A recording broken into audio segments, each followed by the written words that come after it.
Information til borgerne, når en ulykke sker, er afgørende for at sikre, at alle kender til situationen. Men det kan være svært at nå ud til alle.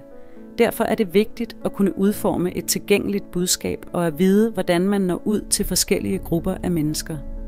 For eksempel unge, ældre, mennesker med handicap, immigranter eller hjemløse.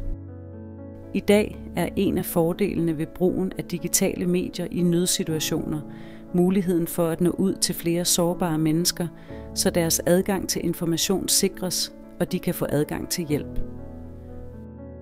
Når vi taler om tilgængelighed af information, kan vi se på 4 forskellige typer tilgængelighed.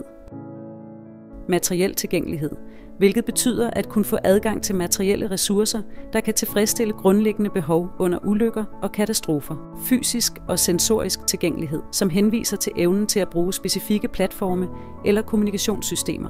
Kulturel tilgængelighed, som vedrører enkeltpersoners evne til at indsamle information fra forskellige kilder og bestemme kvaliteten af selve informationen. Og endelig tilgængelighed til nødhjælp, som indebærer adgang til nødhjælp og støtte fra NGO'er og offentlige organisationer.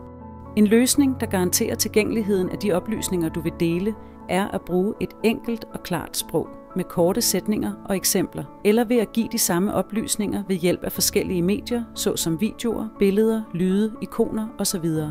Derudover er det vigtigt at sikre, at de digitale platforme, du bruger, er sikre, samt at de skaber et inkluderende rum, hvor folk kan dele deres tanker eller bede om hjælp.